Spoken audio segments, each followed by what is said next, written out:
Hi, welcome back to this Wednesday edition of Focal Point AFR Talk. Bryan Fischer is my name. We'll open up the phone lines here in just a few moments. Got some sound bites to get to that we had in the queue since yesterday. Wasn't able to get to them yesterday.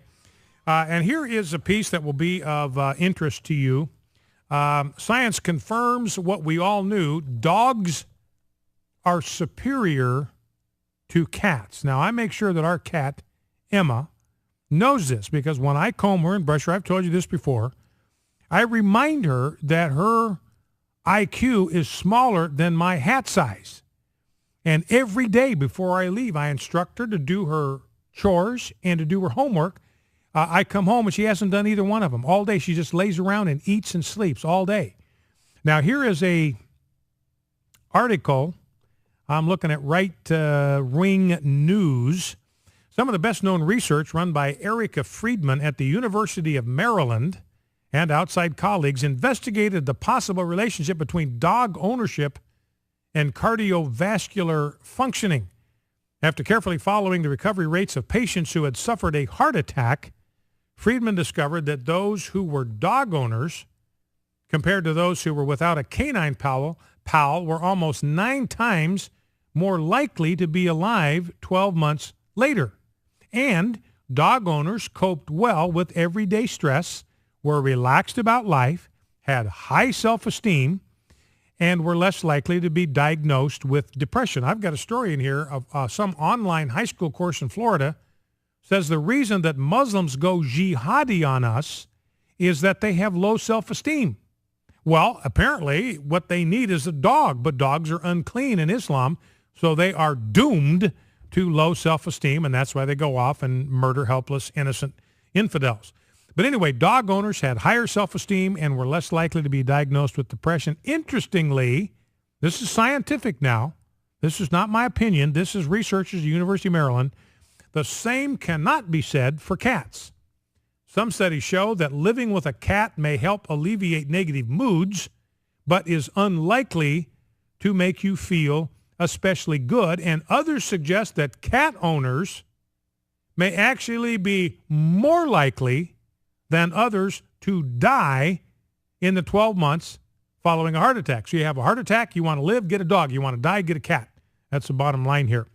And, of course, dogs are loyal companions who are thrilled out of their minds every time you come home, while cats are generally indifferent to your existence, but willing to tolerate you as long as you are giving them food and they're allowed to use you as a scratching post.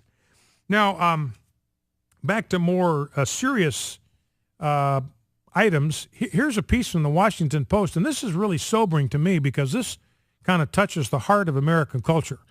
We believe, that's why we're called the American Family Association, is that we believe marriage and family are at the heart of any successful, prosperous, stable, healthy, and happy society and culture. You cannot have it. You can't have it.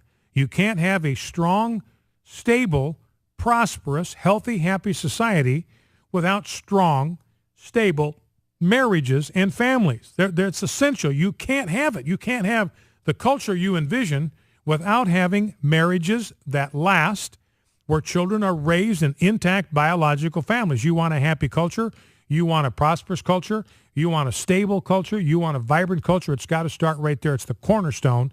Far more important than anything else. Far more important than education or politics or any other system that you can name, business or whatever. You got to have strong, stable marriages and families.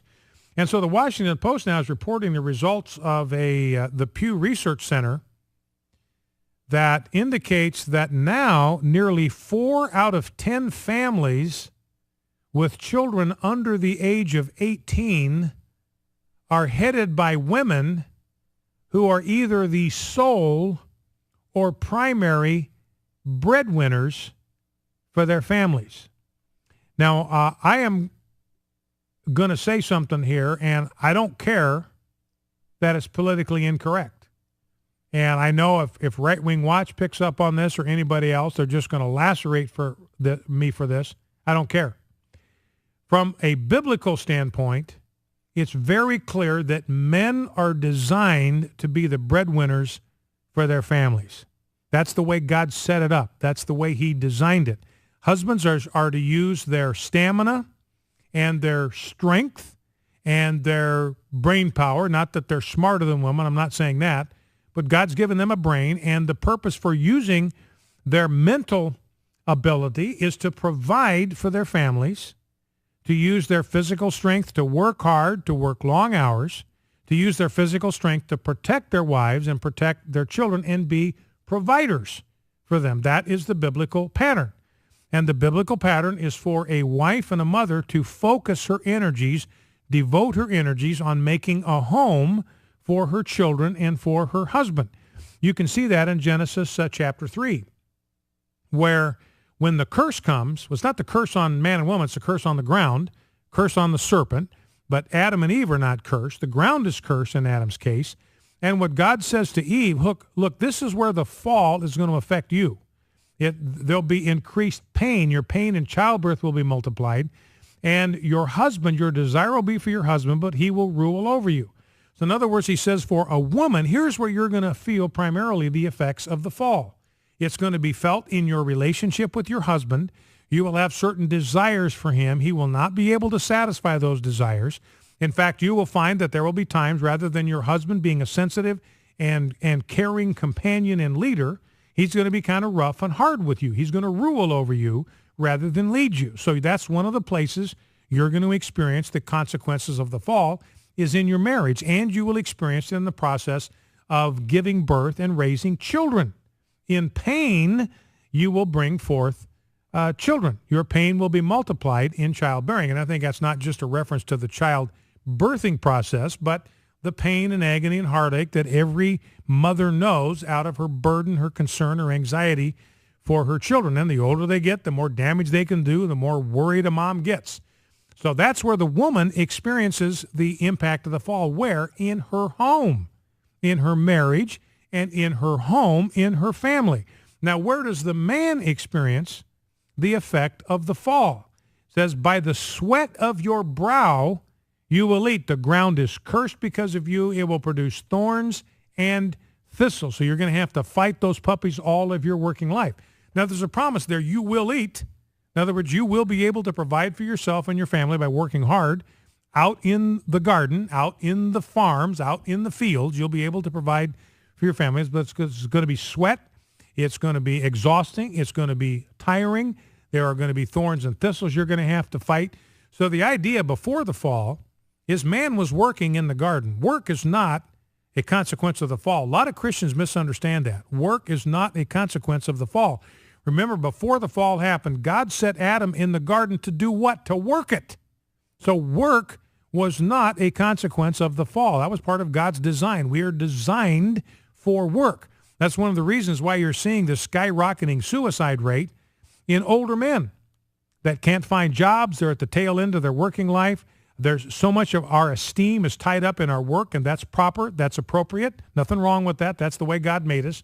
We're not really going to be fulfilled unless we are working. Now, you retire, you've put your time in, and you've earned the right to rest. I'm not talking about that. I'm talking about guys that are still in their working years, can work, need to work, and want to work, and they can't find jobs. And you were seeing a suicide rate that's going right off the charts. In a lot of those cases, you have broken marriages. Guys that are solo because they've been divorced.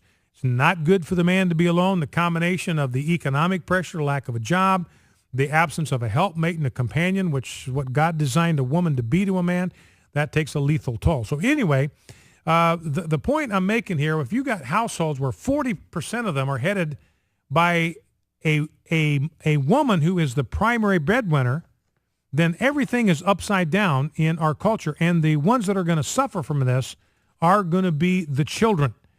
And we've seen this spike in single-parent households. This is, again, from the Washington Post, information coming from the Pew Research Center. It says this, and there's another problem, is the number of married mothers who out-earn their husbands. That number has quadrupled. And again, I'm going to be politically incorrect here. I don't think that's a good idea. I don't think it's a healthy dynamic to have a wife out-earn her husband because so much of his sense of worth as a male is tied up in what he does vocationally and providing for his family. That's his calling. It's not his wife's job to provide for his family. He knows that it's his job. And if he has a wife that out-earns him, I think that's going to put some stress on his psyche. It's going to put some stress on that marriage, and it can complicate things. You know, if the woman gets pregnant and she wants to stay home with kids, which a lot of working moms do, they don't even know how much they want to be home with their kids until they get pregnant with that first child and give birth to that first child. And all of a sudden that nesting instinct kicks in, and where they want to be is home with that baby, making a home for her and for her family. And she may not be able to do it. She may be trapped or feel trapped at any rate. She's got to go to work. She's got to produce the income because the family is dependent not upon the husband and the father, but dependent upon her. And I'll be honest with you, I think that's an unhealthy dynamic there, as politically incorrect as that may sound. And I frankly don't care if I get beat up for saying that, and by whom. Now, here's what the Pew says, Pew Research Center: the number of married mothers who out-earn their husbands has nearly quadrupled from 4% in 1960 to 15% in 2011. Single mothers, who are the sole providers for their families, have tripled in number from 7% in 1960 to 25% in the same period.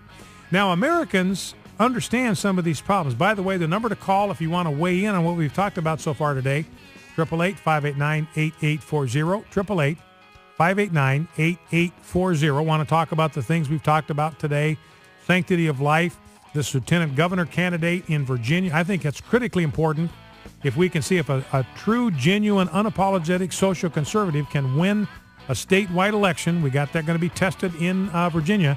And then what we've been talking about here about God's design for men to be the breadwinners in the home and the stress it puts on a marriage and a family when he is not. I'll talk when we get back about how Americans feel about all this. Might surprise you. Focal Point AFR Talk. We'll be right back. Stay with us.